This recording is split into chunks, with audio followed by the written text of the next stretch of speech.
देश के बड़े रेड स्पॉट्स में से एक इंदौर यहाँ पर जरूर कोरोना संक्रमण काल में चुनौतीपूर्ण स्थिति में जरूर आया, लेकिन हमारे अपने इंदौर के डीएम जो कि कोरोना फाइटर की भूमिका में है, लगातार 24 घंटे जो हैं इंदौर की जनता को सुरक्षित करने के लिए, कोरोना काल को समाप्त करने के लिए कोरोना फाइटर की तरह लगातार कदम बढ़ा रहे हैं। हमारे साथ खुद मौजूद हैं इंदौर के डीएम श्री मनीष सिंह जी। सीधी बात करते हैं सर, सबसे पहले कोरोना फाइटर की आप भूमिका में है। 28 मार्च को जैसे ही आपने कलेक्टर की कुर्सी संभाली, पहला एक्शन प्लान क्या था जब आपको लगा कि पूरी तरह से चारों तरफ से घिरा था हमारा अपना इंदौर और उसे आपको बचाना था? स्वच्छ शहर था देश का, लिहाजा चुनौती थी। कैसे किया सर आपने सब कुछ? 28 तारीख को रात को ज्वाइन किया। सबसे पहले रात में मैंने सभी ऑफिसर्स की और डीन ये मेडिकल कॉलेज और CMHO इन सब की पुलिस अधिकारियों के साथ में बैठक ली और एक स्थिति को समझा पूरा। कुछ मालूम था मुझे पहले से, कुछ बारीकियों से समझा कि क्या तैयारियाँ चल रही हैं, तैयारियों का स्टेटस अधिकारियों से मालूम पड़ा। अगले दिन मैं सभी प्रमुख जनप्रतिनिधियों से मिला या फ़ोन में बात की उनसे मैंने कि फील्ड का जो असली फीडबैक है वो जनप्रतिनिधि ही दे सकते हैं उसको। जी। अगले दिन 29 तारीख को दोपहर तक मैंने उनसे मुलाकात की और कुछ से फ़ोन में बात की और फीडबैक लिया। सबसे बड़ी चुनौती जो मुझे समझ में आई थी उस समय कि हॉस्पिटल मैनेजमेंट बहुत इंपॉर्टेंट था।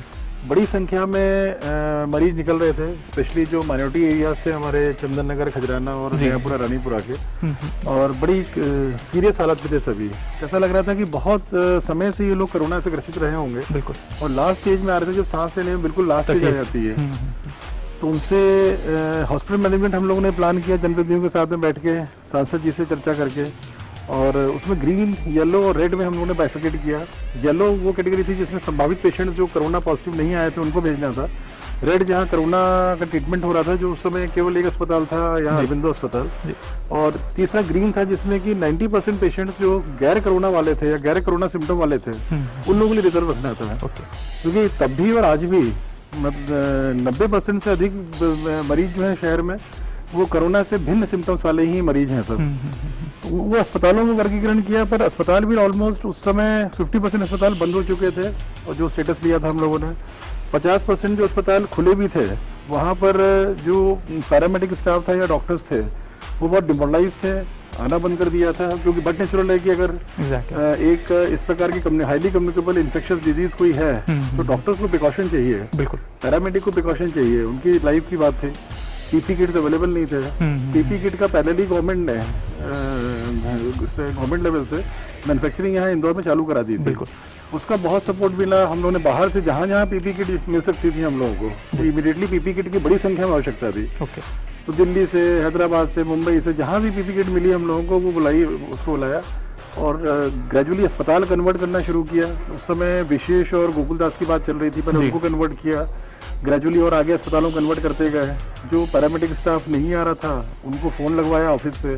बहुत बड़ी एक्सरसाइज थी पूरी, जिसमें धीरे धीरे करके सभी डॉक्टर्स मोटिवेट हुए, सुरक्षा मिली उनको पीपी किट आने से, तो वो भी आना शुरू हो गए। पैरामेडिक भी इन्वॉल्व हुआ उसमें। तो ग्रेजुअली आज बहुत कंफर्टेबल स्थिति में है कि सभी अस्पतालों में पैरामेडिक और डॉक्टर्स का एक माइंडसेट सेट हो चुका है। किस तरह की परिस्थितियों में किस प्रकार प्रिकॉशन के साथ में काम कर रहा है, कॉन्फिडेंस आ गया सभी में। तो वो हॉस्पिटल मैनेजमेंट सबसे बड़ी चुनौती जो उस समय हम लोगों ने की, और पैरेलली फील्ड को कंट्रोल करना था कि मरीज ना निकले, या जो मरीज होने वाले हैं, संभावित हैं, उनको जल्दी से जल्दी हम लोग अस्पतालों में ले आए ताकि गंभीरता ना आए मरीजों की। सेकंड फिर वो बड़ा अभियान था जो आज तक हम लोग कर रहे हैं उसको। सर, जब आपने जिम्मेदारी संभाली, एक्शन प्लान को एग्जीक्यूट किया, उस समय पर सैंपलिंग और सर्वे का जो काम था वो इतना ज़्यादा प्रभावी नहीं था। आपने सबसे पहले आते ही सैंपलिंग का जो रेट था उसको बढ़ाया, सैंपलिंग के बाद जो रिजल्ट्स आने थे वो जल्दी आए, उसे लेकर आपने कोशिशें की। आज मौजूदा हालात क्या हैं सर इंदौर के, और आपको कैसे लगता है कि आने वाले दिनों में जो जनता अभी अपने घरों में कैद है, चारदीवारी में बंद है, जब लॉकडाउन से बाहर आएगी तो कैसे खुद को तैयार करे और आपकी जो पूरी मेहनत है वो भी पूरी कारगर तरीके से उसका असर आने वाले दिनों में दिखाई दे? इसके लिए क्या कहेंगे आप? देखिए, जब हम ज्वाइन किए थे उस समय सैंपलिंग की 4 टीमें थी जी, और थोड़ा डिसोरिएंटेड भी थी, उनका भी मालूम नहीं था कहाँ जाना है, क्या करना है। पूरे शहर में हम लोगों ने 11 सेक्टर में बांटा। तो 11 सब डिविजनल क्षेत्र हैं जिसमें SDMs और CSPs रहते हैं पुलिस के। तो 11 में माननीय मुख्यमंत्री जी ने हम लोग एडिशनल ऑफिसर्स दिए राज्य प्रशासनिक सेवा के, तो हमें SDMs कम थे हमारे यहाँ, ADMs भी कुछ कम थे। तो गवर्नमेंट ने CM साहब के इंस्ट्रक्शन से सब टीमें पूरी की, और 11 हमारे सेक्टर्स में जो शहर बटा है वो 11 टीम सेक्टर्स में SDM और CSPs की टीम्स कंप्लीट हो गई। उन सबको हम लोगों ने सैम्पलिंग टीम डेडिकेटेड दी, जिससे कि सैम्पलिंग उनके हिसाब से जो क्षेत्र ऐसे थे जहाँ पर कि संभावित कोरोना पेशेंट्स हो सकते थे वहाँ सैम्पलिंग हो सके, उससे बहुत फायदा हुआ शहर को। सर्वे काम हम लोगों ने टीम बनाना शुरू की, सर्वे काम शुरू नहीं हुआ था। हम लोग को ये मानना था कि जिस तरह की स्थिति लग रही थी हमको कि कहीं ना कहीं पूरे शहर में हल्का फुल्का प्रभाव इसका आ चुका है कोरोना का। बिल्कुल। जब फर्स्ट वीक ऑफ अप्रैल में हम लोगों ने देखा तो हम लोगों ने पूरी 28 लाख 30 लाख आबादी के सर्वे की प्लानिंग की और 6 तारीख से टीम्स को ट्रेन करके फील्ड में भेजना शुरू कर दिया। और मेरे ख्याल से 12-13 तारीख तक पूरे 28-30 लाख की आबादी में सर्वे टीम डिप्लॉय हो गई थी। वही सबसे बड़ा हम लोगों का फैक्टर था कि सर्वे टीम से सही तरीके से काम होना, उनकी मेहनत सर्वे टीम की और उनके ऊपर सर्वेलेंस डॉक्टर से उन सर्वेलेंस डॉक्टर्स की मेहनत, वो पूरा ऐप से कंट्रोल किया था हम लोगों ने कि कहीं भी अगर सर्वे टीम किसी सिम्टम्स को इंडिकेट करती थी ऐप में तो सर्वेलेंस डॉक्टर तत्काल जाते थे और वहाँ पर ठीक करते थे उसको या उसको रिकमेंड करते थे क्या करना है, सैम्पलिंग करनी है या उसको हॉस्पिटलाइजेशन करना है। उस चीज़ ने मेरा ये मानना है कि बहुत जल्दी अर्ली डिटेक्शन में पेशेंट्स के बहुत हेल्प किया हम लोगों को, उससे शहर में काफ़ी शांति आई है अभी। बिल्कुल सर, इंदौर का एक लकी पार्ट ये रहा कि रिकवरी रेट बहुत अच्छा रहा। यहाँ लोगों में इन्फेक्शन आया, उसके बाद उन्हें सही समय पे ट्रीटमेंट मिला और लोग ठीक होकर के अपने घरों तक पहुंचे। ये कैसा पोजीशन था, कैसा सिचुएशन था, इसको कैसे हैंडल किया आपने? क्योंकि एक तरह से पैनिक क्रिएट करता है अगर इतने आंकड़े आ जाते हैं किसी भी शहर में, और इंदौर तो जिंदा दिली वाला शहर है, यहाँ पे इतने आंकड़े आए डराता है, भयभीत भी करता है। लेकिन आप डरे नहीं, आपने पूरी तरह से कमांडर की भूमिका निभाई और लोगों को ठीक करके घर भी भेजा। ये कैसे सिचुएशन को हैंडल किया?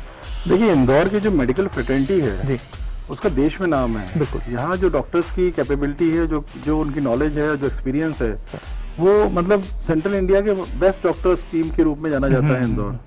मैं उन सभी डॉक्टर्स को धन्यवाद दूंगा जिनकी वजह से रिकवरी रेट इतना फास्ट हुआ। बिल्कुल। इसमें सेम्स के डॉक्टर भंडारी ने भी बहुत प्रोएक्टिव होकर डे 1 से हिम्मत से काम किया। चौथराम अस्पताल ने भी काम किया, हमारे सुयश, विशेष, गोकुलदास, सब अस्पतालों ने इसमें काम किया। और भी बहुत सारे अस्पताल थे, सबका नाम लेना संभव नहीं है, सभी ने बड़ी मेहनत से काम किया।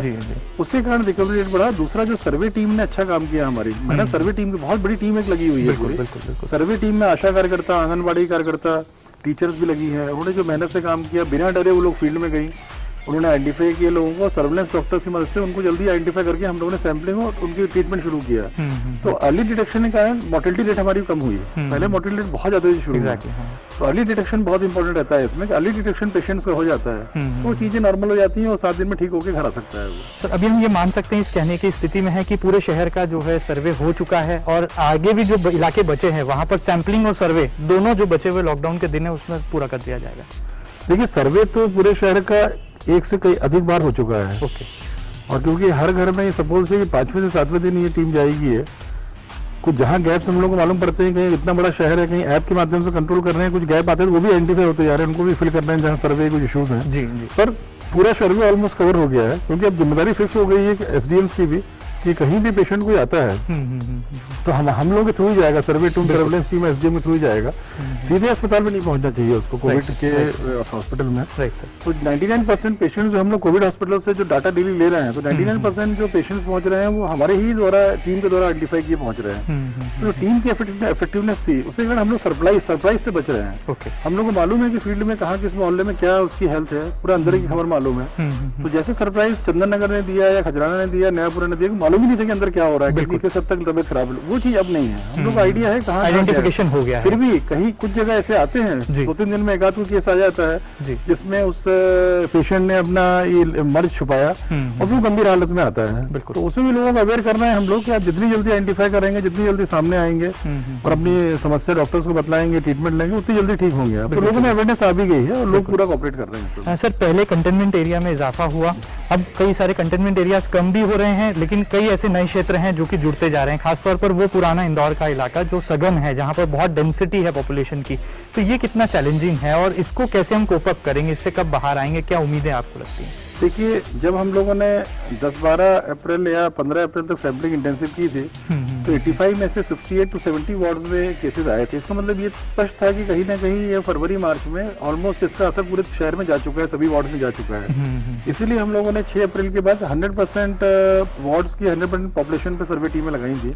ये मानते हुए कि ये सीमित 3-4 क्लस्टर्स में नहीं है, पूरे शहर में कहीं ना कहीं गया है। ये कंटेनमेंट एरिया बने बहुत, पर उसके बाद जो प्रोटोकॉल है उस प्रोटोकॉल को फॉलो करके हम लोग 40-50 कंटेनमेंट एरिया डिनोटिफाई कर भी दिया है।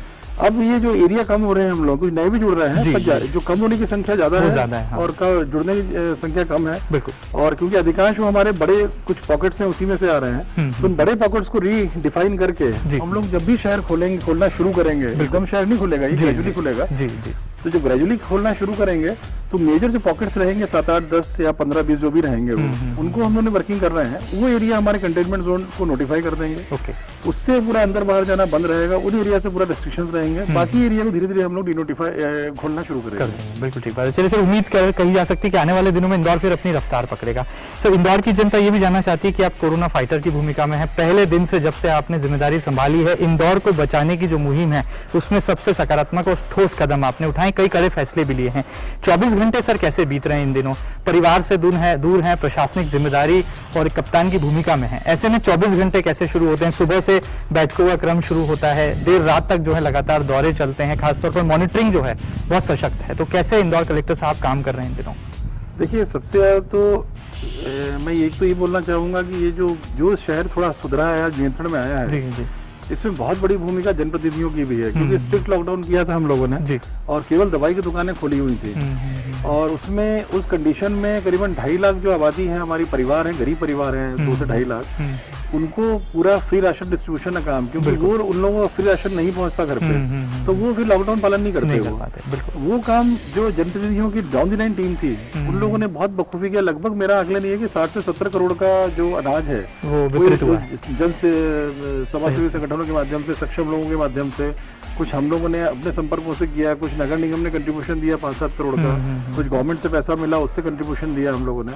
तो ह्यूज जो डिस्ट्रीब्यूशन हुआ है एक्चुअल नीडी लोगों को, इसी कारण लॉकडाउन सफल हुआ है, और लॉकडाउन सफल हुआ है इसीलिए शहर इतनी तेजी से रिकवर किया है।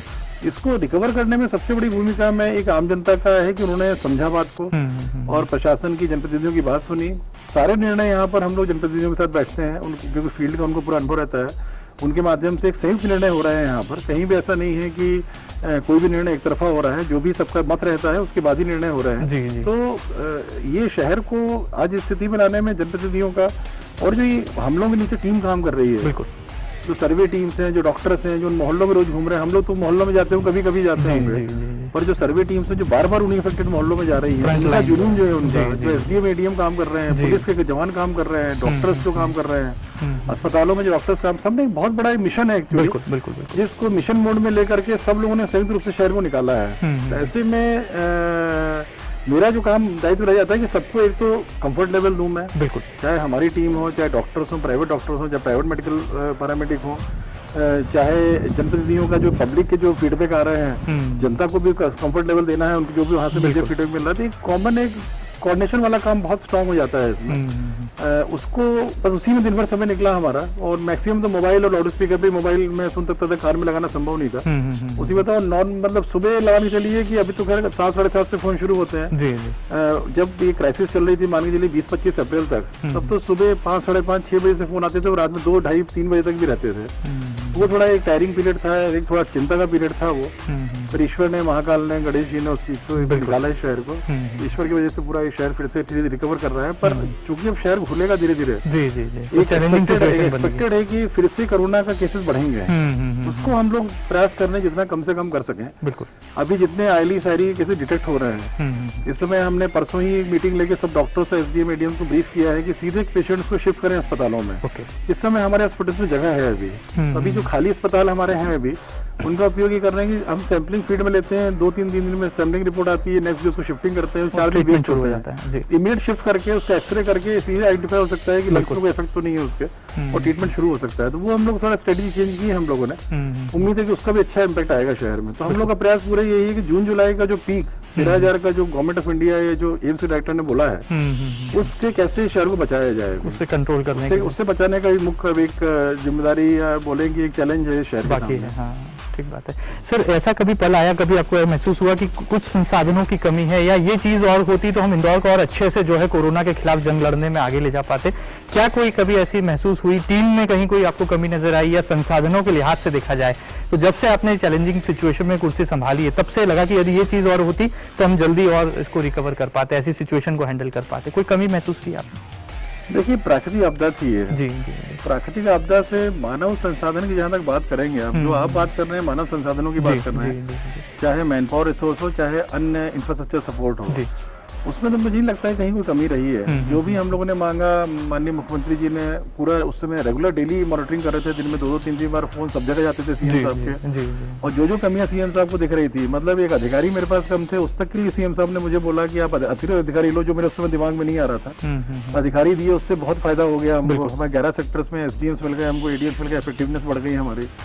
तो इतना ज़्यादा जो चीज़ हम लोग मांग रहे थे या हम लोग को जो दिमाग में नहीं भी आ रही थी, वो भी गवर्नमेंट हम लोग को दे रही थी। तो मानव संसाधन में और रिसोर्सेज में कोई कमी नहीं थी, क्योंकि प्राकृतिक आपदा थी। बिल्कुल बिल्कुल। तो जो भी मानव संसाधन, जो भी मानव प्रयास पर्याप्त थे। पूरा शहर संयुक्त रूप से मिलके, आज मैरिज गार्डन चाहिए, आज होटल चाहिए, सब लोगों ने दिया शहर को, क्वारंटाइन सेंटर बना दीजिए, कोविड केयर सेंटर बना दीजिए। ये भी एक जुनून है शहर का। मेरे ख्याल से ये जो सब शहर ने संयुक्त रूप से लड़ाई लड़ी है इंदौर में, मुझे नहीं लगता है कि किसी भी देश के शहर में इस तरह से इस कोरोना के से एक फाइट की हो, जो प्राकृतिक आपदा है। और सबसे ऊपर ईश्वर की मेहरबानी थी शहर को, अच्छे लोग हैं, तो ईश्वर ने भी मेहरबान था। बिल्कुल ठीक बात।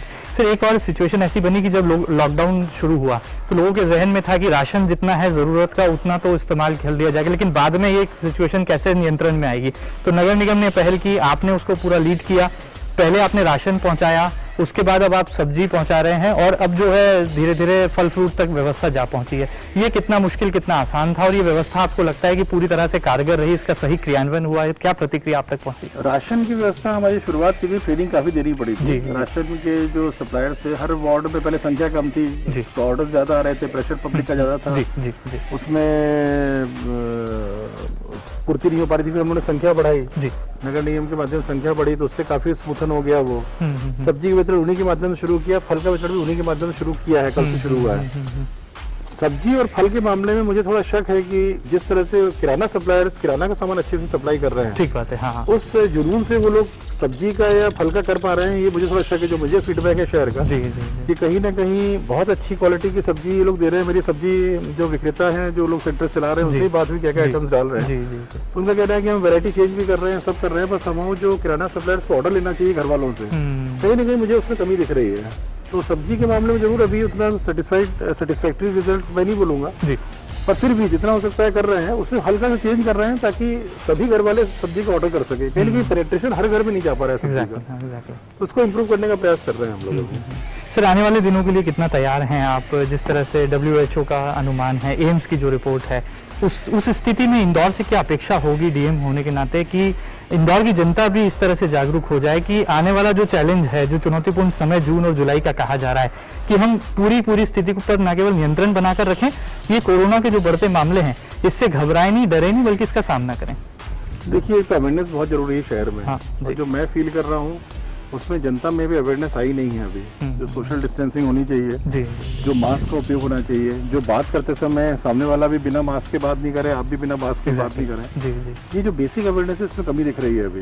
ये बोलते हैं लोग कि नहीं अब तो लोगों में अवेयरनेस आ गई है, समझ गए हैं, तो प्रैक्टिकली उसमें इम्प्लीमेंट करने में दिक्कत, जो गैस फील हो रहा है। जनता को उस अवेयरनेस की जरूरत है इस समय, तो जनता को बहुत गंभीरता से सोचना पड़ेगा।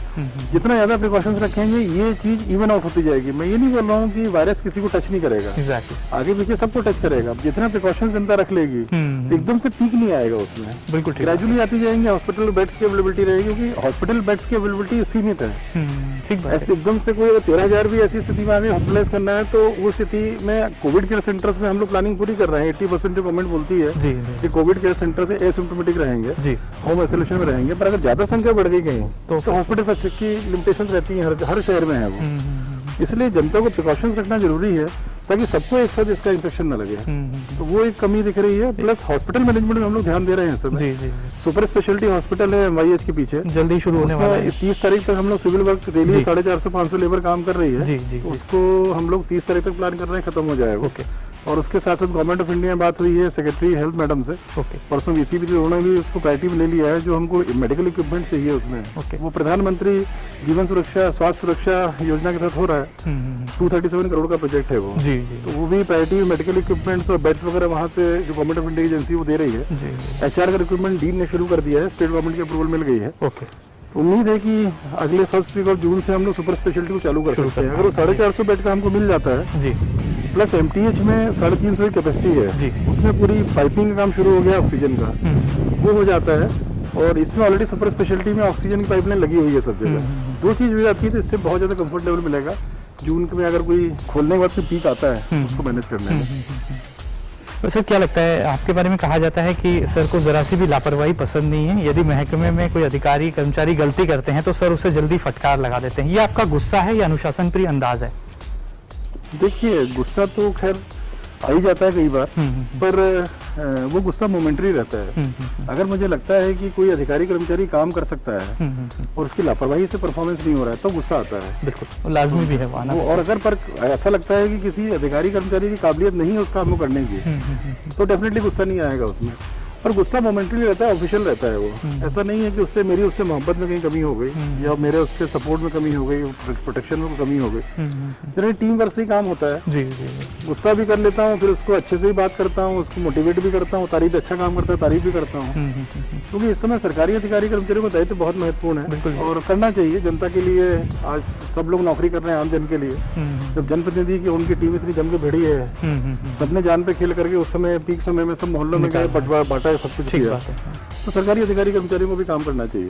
सर सरकार बहुत संवेदनशील है, इंदौर के मामले में तो जरूर जो है सरकार की संवेदनशीलता दिखाई भी देती है। मुख्यमंत्री शिवराज सिंह चौहान भी कई बार अपने सोशल मीडिया लाइव के दौरान जनता से अपील भी कर चुके हैं। कितनी बार आपसे सर रिपोर्टिंग लेते हैं मुख्यमंत्री शिवराज सिंह चौहान? इंदौर को लेकर बहुत चिंतित नजर आते हैं। न केवल मुझसे, जितने जनप्रतिनिधि हैं यहाँ पर, जी जी जी, सभी के पास, या जो प्रमुख हैं, जो धर्मगुरु हैं, जो प्रमुख व्यक्ति हैं, मीडिया के सीनियर लोग हैं, तो जो मुझे जानकारी मिलती है, सीएम साहब को निरंतर फोन सब जगह जाते हैं, सब जगह से फीडबैक जाता है। प्लस एक माननीय मुख्यमंत्री जी, कोई भी मुख्यमंत्री रहते हैं उनका अलग एक तंत्र भी रहता है, और सीएम साहब का चूंकि फील्ड में बहुत पकड़ है जी, उनका एक अलग तंत्र भी होगा पूरा। बिल्कुल। पर हाँ, हम लोग का जो नियमित फोन आते हैं, शुरू में तो डेली दिन में 2-3 बार फोन आते थे, कोई कमी तो नहीं है, कैसा चल रहा है, क्या कहीं कोई कमी हो तो बदलाव। और मेरे ख्याल से जो स्टेट गवर्नमेंट का इतना सपोर्ट रहा है इंदौर को, सीएम साहब का इतना सपोर्ट रहा, उसी की बदौलत सारी व्यवस्थाएं ठीक रही, उसी बदौलत सतर्कता रही इस अधिकारी कर्मचारियों में यहाँ पर, और उससे बहुत फर्क पड़ा है। बहुत पर्सनली माइक्रो लेवल में सीएम साहब ने ध्यान दिया है इंदौर के लिए। ये तो इंदौर बड़ा रिस्की स्टेज में था जी, जिस दिशा में बॉम्बे चला गया कि हॉस्पिटल में बेड्स नहीं मिल रहे हैं, लार्ज स्केल डेथ्स हो रही हैं। मिनी मुंबई भी उसी दिशा में था, लेकिन उसे नियंत्रित, इंदौर भी उसी दिशा में जा सकता था। सर आपका जो लाइफ स्टाइल है उसको देख करके लगता है कि आप बहुत हेल्थ को लेके कॉन्शियस भी हैं, अवेयर भी हैं, और लोगों को अवेयर भी करते हैं लगातार। आपको देखा गया है, फील्ड में देखा गया है, मास्क आप हमेशा रखते हैं, सैनिटाइजर आपकी जेब में रहता है, स्टाफ को भी सोशल डिस्टेंसिंग के पाठ पढ़ाते हैं, मीडिया से लेकर अफसर और कर्मचारियों तक सिखाते हैं। परिवार को इन दिनों सर कितना मिस कर रहे हैं? क्योंकि एक तरह से कहा जा सकता है कि आप भी क्वारंटाइन ही हैं, परिवार से दूर ही हैं इस कोरोना संक्रमण काल में। परिवार तो खैर परिवार होता है, वो तो जान रहती है अपनी, और बात होती रहती है फोन पे। और पर अब मकान खाली हो, घर खाली हो गया है, तो मैं कुछ 8-10 दिन में प्रयास कर रहा हूँ शिफ्ट हो जाए। पर ऑफकोर्स मुझे इसी में रेजिडेंसी में रहना पड़ेगा मुझे, और ये परिवार साथ में रहेगा, कभी घर का खाना मिल जाएगा, कभी रेजिडेंसी का खाना खा के बड़ा उब जाता है आदमी। तो परिवार यहाँ आ जाएगा तो डेफिनेटली थोड़ी ताकत रहती है। ठीक बात है। चलिए, यही कोरोना फाइटर का जज्बा है, और शायद यही जो जज्बा है वो इंदौर को एक दिन कोरोना के खिलाफ जंग में जीत दिलाएगा। और जिस तरह से हम आज गर्व से कहते हैं कि इंदौर स्वच्छता के नंबर 1 है, उसका भी कहीं ना कहीं प्रशासनिक बड़ा जो क्रेडिट है वो मनीष सिंह साहब को ही जाता है। और आने वाले दिनों में हम सेहत के मामले में भी इसी तरह का क्रेडिट जो है जिला प्रशासन को देंगे। सर, इंदौर की जनता के लिए क्या खास संदेश होगा जाते जाते? आपने बहुत समय हमें दिया है, पूरी वर्किंग हमने आपकी ऑब्जर्व की है। इंदौर की जनता भी लगातार देख रही है कि 24 घंटे 7 दिन डीएम मनीष सिंह साहब फील्ड में है, जनता को हर मामले में जागरूक कर रहे हैं, लॉकडाउन का 100% पालन हो ये पाठ पढ़ा रहे हैं। आने वाले दिनों के लिए क्या तैयार रहे इंदौर, और क्या संदेश है इंदौर के सम्मानीय कलेक्टर श्री मनीष सिंह साहब का? देखिए, इंदौर की जनता को मैं यही बोलना चाहूँगा कि जो इंदौर की जनता ने संयम रखा है, घर में रही है। हमें मालूम है कि जनता बहुत तकलीफ में है, घर के अंदर बैठे रहना किसी को सीन लगता है, और जब जनता को मालूम पड़ता है लॉकडाउन बढ़ रहा है, जनता में थोड़ा दुख भी आता है और थोड़ा नाराजगी भी आती है हम लोगों के प्रति। बिल्कुल। पर जो भी निर्णय प्रशासन कर रहा है वो जानते हुए कर रहा है कि जनता को किस प्रकार से तकलीफ में घर में है, और जो बेस्ट है उसके लिए, जनता के लिए, किसी परिवार के लिए, किसी व्यक्ति विशेष के लिए जो बेस्ट है हम लोग वही कर रहे हैं। हम लोग की मंशा भी है कि जल्दी से जल्दी लॉकडाउन खुले ही है, पर वो अभी नहीं एकदम से कर सकते हैं। ये अभी इंडस्ट्रियल एक्टिविटी को पिकअप कर रहे हैं, जो इकोनॉमी के लिए बहुत जरूरी है। कि जनता जब भी निकलेगी तो इकोनॉमिक एक्टिविटीज़ को चलते रहना चाहिए। इंडस्ट्रियल एक्टिविटीज़ को हम लोग अगले 15 दिन में काफ़ी पिकअप करने वाले हैं यहाँ पर, और ग्रामीण एरिया 29 गाँव काफ़ी हम लोगों ने खोल दिए हैं। जनता को संदेश देंगे कि अभी जो भी प्रशासन कर रहा है जानते हुए कर रहा है कि जनता घर में बहुत ज़्यादा उब चुकी है, पर कुछ दिन संयम की बात है।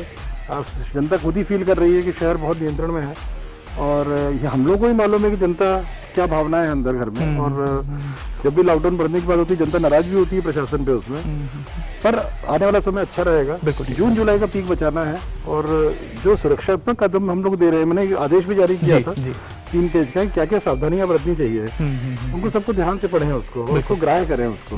घर के अंदर कोई बाहर से चीज जा रही है उसमें क्या सुरक्षा रखनी, मास्क बहुत इंपॉर्टेंट है, हमेशा सैनिटाइजर जेब में रखना चाहिए, वो भी ऊपर की जेब में रखे ज्यादा बेहतर है। नीचे रखते हैं तो कोई अगर हाथ में लगा तो नीचे जेब में आपके वायरस लग सकता है। ये सब प्रिकॉशन, इसके लिए जो भी प्रिकॉशन हम लोग कर रहे हैं जनता को ध्यान से देखना चाहिए ताकि एकदम से संख्या ना बढ़े पेशेंट्स की। बिल्कुल, वो बहुत जरूरी है। चलिए सर, बहुत बहुत शुक्रिया, आपने जो है इतने कठिन समय में अपने व्यस्ततम शेड्यूल में से भी जो है एमपी न्यूज को समय दिया और लगातार इंदौर की जनता के नाम एक बड़ा पैगाम दिया है। बहरहाल सर ने जिस तरह से कहा है कि आज संयम आप बरतिए, क्योंकि आने वाला जो कल है वो उम्मीदों का एक नया उजाला लेकर आएगा और कोरोना के खिलाफ हम 100% जंग भी जीतेंगे और इंदौर को सेहतमंद भी बनाएंगे। आप अपने घरों में रहें, फिलहाल लॉकडाउन का 100% पालन करें। जब लॉकडाउन खुल भी जाए तो जो जिला प्रशासन के तमाम दिशा निर्देश हैं, जो नए नियम कानून हैं, उनका जो है पूरी तरह से पालन करें। खुद को भी सुरक्षित रखें, समाज को भी सुरक्षित बनाएं, जागरूक रहें और आने वाले कल के लिए इंदौर को सेहतमंद बनाने का जो बड़ा संकल्प है उससे जरूर यहां पर लें। फिलहाल वीडियो जर्नलिस्ट अरुण यादव के साथ महेंद्र सिंह, एमपी न्यूज, इंदौर।